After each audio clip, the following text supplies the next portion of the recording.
Allez, tout de suite, je vous emmène vous faire une petite balade à Luxor, en Haute-Égypte. J'adore la Haute-Égypte. Tu as eu Bah, l'occasion de bien faire des sûr. tours en Ah, Haute-Égypte? bien sûr, bien sûr. Luxor, Aswan et autres. Non, non, c'est sensationnel. C'est une saveur incroyable. Et rien que le fait qu'on a le tiers des monuments du monde C'est ça. et les sites antiques à Luxor, bah, ça, vraiment, on en est fier. On a l'impression quand on part en Haute-Égypte, à Luxor ou à Assouan, on est expulsé dans le passé. On a l'impression qu'on prend l'apparence royale et qu'on essaye de vivre un petit peu une partie de ce que vivait les pharaons, même si c'est incomparable. Mais c'est vrai que c'est majestueux là-bas. C'est majestueux parce que nous côtoyons les C'est ça. rois qui ont fait vraiment qui ont créé cette civilisation grandiose. Mais pas que les rois, il y a aussi une reine qui a marqué un peu cette région, qui est Hatshepsut, une des plus grandes reines de l'histoire du monde, hein, puisque elle avait une force incroyable. C'est elle qui a réussi à mettre en place une armée grandiose et elle fait partie des rares femmes qui ont joué un rôle politique à travers toute la région à l'époque. Et justement, pendant son règne, elle a ordonné à son architecte de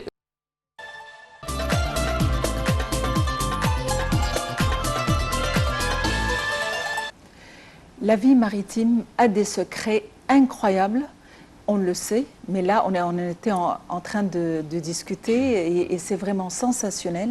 La vie des océans, la vie des mers, heureusement qu'il y a des scientifiques qui se sont voués à ces études, à ces recherches pour que nous puissions avoir des informations qui n'auraient jamais pu être accessibles si ces personnes ne se seraient vraiment pas consacrées à ces recherches. Heureusement que l'un de ces chercheurs, de ces scientifiques, nous l'avons, il est avec nous ce matin, c'est docteur Amir Soueifi, océanographe. Et aujourd'hui, nous allons parler de beaucoup de secrets, nous allons parler des changements climatiques et leur impact sur la vie maritime. Nous allons parler de l'hippocampe et nous aurons de belles photos et des vidéos. Docteur Amir Soueifi, bonjour et bienvenue avec nous. Aujourd'hui, on va conquérir le monde d'un être vivant très intéressant. C'est l'hippocampe, le cheval de la mer. C'est un poisson qui possède une tête de cheval, un queue de singe et un poche de kangourou. Mais avant de commencer, on va prendre une petite excursion sur notre planète, la bleue planète, la Terre. Il s'appelle comme ça parce qu'il paraît tout bleu du ciel. La Terre, c'est une planète pas très grand, c'est très modeste comparé avec des autres planètes qui existent dans l'univers. C'est la troisième planète dans le système solaire. Le diamètre de la Terre, c'est à peu près 12 700 km, avec une circonférence de 40 000 km. 40 000 km, ce n'est pas quelque chose de très grand, c'est-à-dire la distance entre le Caire et la Swan pour 40 fois. Notre planète n'est pas très grande planète, c'est très modeste.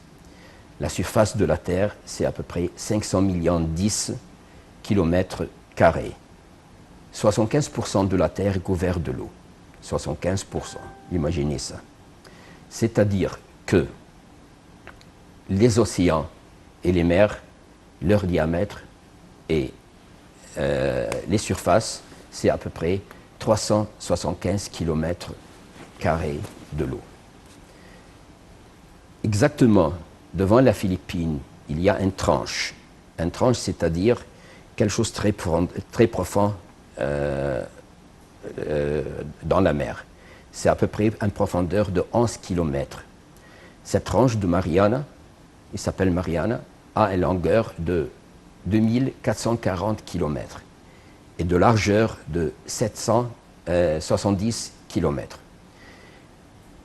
Le plus haut montagne de la Terre, c'est la montagne Everest.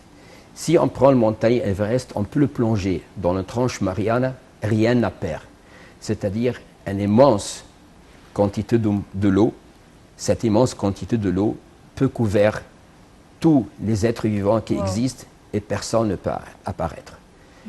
Le poisson qu'on va parler aujourd'hui, c'est le cheval de la mer, l'hippocampe. Il s'appelle comme ça parce que l'hippocampe vient de l'hippocampus. Hippo, c'est-à-dire cheval campus monstre. C'est le cheval monstre, mais ce n'est pas un monstre. C'est un être vivant très simple, très modeste. La longueur, c'est à peu près entre 2 cm et 35 cm. Ah, c'est petit. C'est un des plus lents êtres vivants qui existent dans l'univers. Sa vitesse, c'est 2 mètres chaque heure. C'est-à-dire, pour se déplacer de ma droite à ma gauche, il va prendre 1 heure. C'est très lent, 2 mètres par heure. Il peut changer le couleur, comme les caméléons, pour se cacher des adversaires et des prédateurs. Il vit à peu près entre 2 années et 6 années. Wow. Il a une vision très forte. Cette vision permet de se défendre et de se protéger des adversaires, comme on a dit, et des prédateurs. C'est un être très fidèle avec sa femme. On peut dire que c'est un mâle qui choisit une seule femelle dans toute sa vie. Tous les poissons, c'est totalement différent. Parce que de toutes les manières, sa vie, c'est 2 ans. Ah, bien sûr, c'est pour cela. Il n'a pas beaucoup de temps pour changer une femelle, n'est-ce pas? Exactement. Mais quelquefois, peut-être, il a des avis un peu agressifs. Mais en tout cas, il vit entre 2 et 6 années. C'est pour cela que sa vie, puisque c'est trop court, il fait beaucoup de choses pour essayer de créer une autre génération dans cette vie. Ma question va peut-être sembler ridicule, mais quel est son rôle dans le monde marin? Parce qu'il n'a pas l'apparence d'un poisson, il est différent des autres mammifères, il est petit, il est lent, Bien sûr. il a une durée de vie très courte. Quelles sont ses particularités? Quel est son rôle dans le monde marin? C'est quelque chose de très intéressant. L'hippocampe se considère comme un traitement pour nous. C'est un D'accord. médecin, c'est un des médecines. L'hippocampe, on les attrape, on les sèche, puis on l'écrase jusqu'à ce que ça devienne une sorte de poudre. Et cette sorte de poudre, ça sert à la génération des cellules pour le peau. C'est quelque chose de très, très efficace pour l'achangement des cellules du corps, spécialement pour les cancers. C'est un des médicaments, des médecines très efficaces pour Wow. garder la santé des êtres humains. C'est un des médicaments très efficaces dans le domaine dermatologique. Comme beaucoup des maladies dermatologiques, on n'a pas trouvé jusqu'à maintenant un traitement pour ces maladies. On utilise l'hippocampe, on les sèche, on l'écrase et on met quelques d'autres matières chimicales sur ces poudres. Ça devient un très efficace médicament. C'est pour cela l'être humain a senti que c'est quelque chose de très intéressant pour eux et c'est quelque chose qui gère beaucoup d'argent. Et une pêche agressive a commencé contre ces faibles êtres vivantes et c'est pour cela chaque cheval de mer, chaque hippocampe peut coûter plus que $100. Waouh! Et ça commençait vraiment ici en Égypte de les conserver, de protéger ces êtres, de ne pas les laisser comme ça pour être pêchés de n'importe quelle identité. On les trouve partout? On les trouve partout. Ici, on les trouve dans l'eau salée seulement. Mais dans d'autres pays, on peut les trouver dans l'eau douce et dans l'eau salée. Ça existe à peu près 32 sortes d'hippocampes autour du monde. 32 sortes d'hippocampes autour du monde. Ici en Égypte, il y a entre 2 et 3, pas plus que ça, d'hippocampes. Quelque chose de très très intéressant dans la vie reproductive d'hippocampe, c'est que la mâle, c'est le responsable de garder les petits. On devrait se transformer en hippocampe. Bien sûr, c'est quelque chose de très intéressant. Mais on ne va pas vivre plus que 2 années seulement. C'est ou que vrai, 6 années. c'est vrai, pour cela que ça sera quelque chose de très court pour nous. C'est vrai. La cérémonie de mariage pour les hippocampes reste à peu près pour 8 heures. C'est la femelle qui choisit, ce n'est pas le mâle. Oh. Dans tous les mammifères, dans tous les êtres marins, dans tous les animaux du monde, c'est le mâle qui choisit la femelle. Il essaie de convaincre la femelle d'être acceptée par lui. Mais là, c'est la femelle qui choisit le mâle. C'est pour cela, le mâle a beaucoup de travaux de faire, beaucoup de devoirs pour convaincre la femme qu'il est le mâle convenable pour elle. Après la cérémonie de mariage, ça reste 8 heures pour convaincre seulement la femme. Bah, ils sont lents, on est bien d'accord. Vous Bien avez dit sûr, qu'ils c'est pour étaient- cela, bien sûr, Ils tout- sont tout- lents. Donc Bien sûr, j'imagine qu'ils peut-être vont c'est prendre pour la cela. décision. Alors, la femme pond entre 20 et 60 œufs. Après la pondre, le mâle garde les petits dans sa poche, dans la ventre. Et il garde les œufs pour 3 semaines. Et après garder les œufs dans sa poche, il commence la fertilisation, processus dans la poche. Après que les petits sont capables d'être libérés de la poche, le mâle pousse les petits dans la mer, dans l'environnement. Et 1% seulement des petits peuvent vivre parce qu'ils face beaucoup de dangers, des prédateurs et des animaux qui veulent manger les petits. C'est pour cela que ces animaux sont très rares de bouger de leur territoire, parce que leur territoire est très petit. Dans toute la vie, ils peuvent passer leur vie dans 2 mètres fois 2 mètres. C'est-à-dire l'ombre d'une petite arbre seulement suffit pour eux pour vivre toute la vie. L'hippocampe, il est très sensitif à la pollution de la mer. C'est pour cela beaucoup des genres, beaucoup d'espèces commencent à être détruits ici dans notre mer. Parce que la pollution a augmenté au point que l'existence des matières lourdes comme la mercure et les plombes, ça a commencé à détruire leur couche extérieure. Ils utilisent le couche extérieure pour se protéger contre les adversaires et contre tous les autres prédateurs et tous les autres êtres maritimes qui veulent les avaler.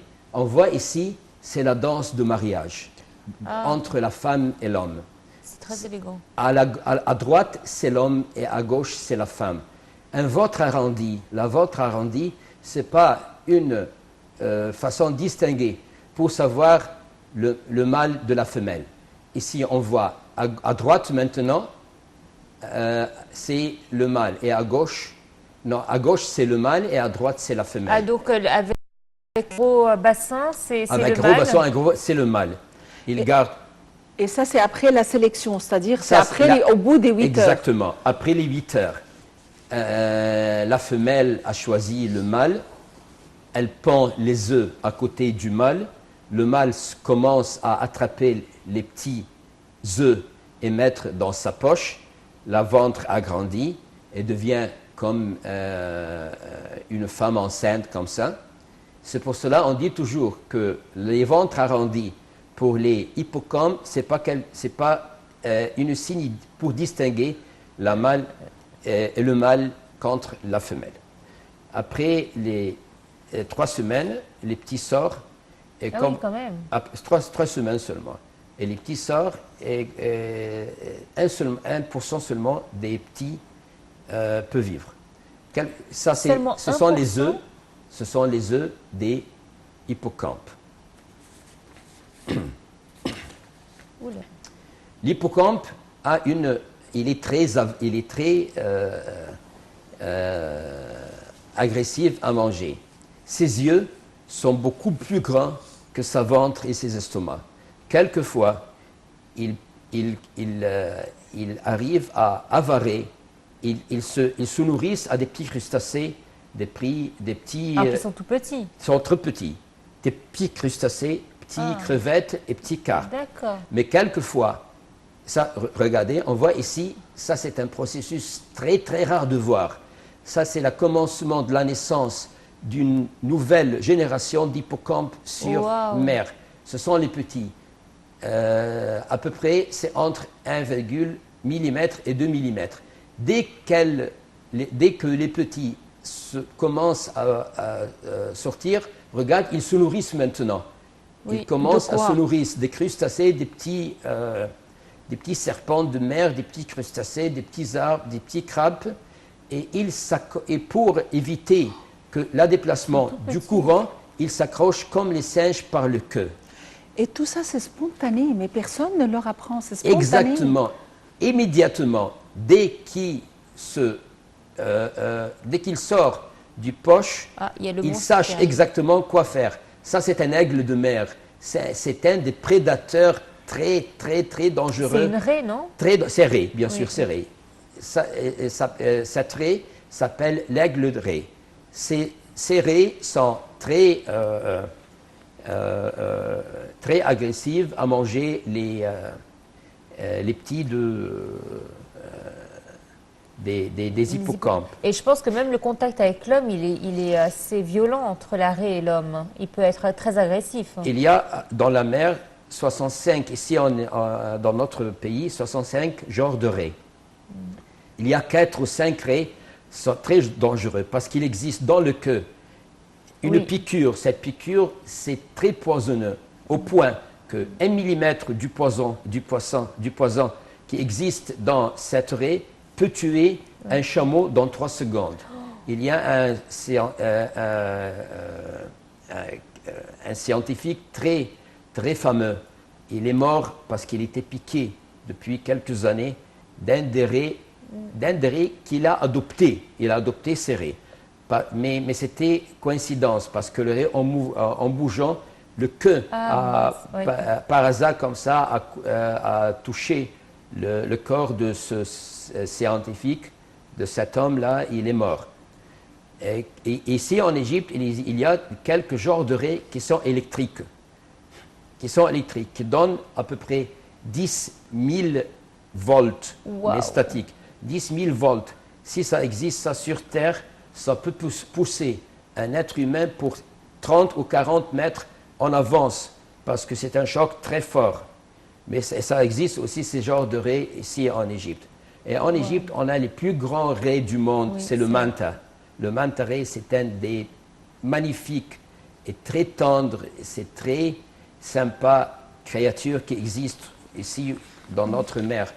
Ils sont de la famille des requins. Ça existe en mer 2 familles des êtres marins, les cartilagineux et les osseux. Les poissons osseux, ce sont les poissons qui portent des os, comme nous, qui ont un colonne vertébrale. On appelle les poissons osseux. Il y a les poissons cartilagineux, c'est comme les requins. Les requins, ce sont des cartilages, conséquences, c'est exactement comme les raies. Les raies, ce sont de même famille des requins. Mais il y a quelques raies, on a trouvé quelques raies qui ont un colonne vertébrale un peu proche de ce que existe dans les poissons osseux. Mais jusqu'à maintenant, ils n'ont pas déterminé exactement. Est-ce que ce sont des colonnes cartilagineuses mais transformées ou ce sont des colonnes osseuses et transformées? Mais les raies, ce sont de la même famille, comme vous avez dit maintenant, des requins. Et on a ici, comme on a dit, on a à peu près 50 ou 55. Et j'ai vu moi-même un des raies de longueur 6 mètres, de largeur d'espace des aigles à peu près 7 mètres. Un jour, en plonge, Incroyable. on a trouvé quelque chose qui a caché la lumière solaire. Au commencement, j'ai cru que c'est peut-être un petit bateau qui a passé au-dessus de moi, mais à la fin, que j'ai trouvé que c'est une poisson. C'est très sympa, mais quand tu vois quelque chose comme ça sous C'est la mer, impressionnant. bien sûr, c'est très passionnant. C'est quelque chose qui peut faire un peu du peur, beaucoup du peur. Pour cela. Exactement. Exactement. L'aigle du mer, c'est un des prédateurs, comme on a dit maintenant. Ces prédateurs qui sont très dangereux pour l'hippocampe. C'est pour cela que l'hippocampe a un caractère très, très intéressant. Quand il s'accroche avec les queues, avec son queue, dans une branche, c'est très difficile de l'attacher, de déloger, impossible de déloger. C'est pour cela, quand il voit un adversaire qui approche, toute la famille s'approche, s'accroche avec le queue et tourne à côté, tourne autour de leur-même. Le pot, c'est piquant. Quand les poissons arrivent à les avaler, les piqûres qui existent dans le pot de l'hippocampe empêchent les poissons de les avaler. Si quelqu'un peut être, si quelque être des hippocampes, ça peut être décroché ou délogé des branches, ça peut être immédiatement avalé. Wow. L'existence des hippocampes, c'est une des preuves de la... est-ce que l'environnement qui existe dans notre mer, c'est pur ou non? C'est efficace pour la vie ou non? Malgré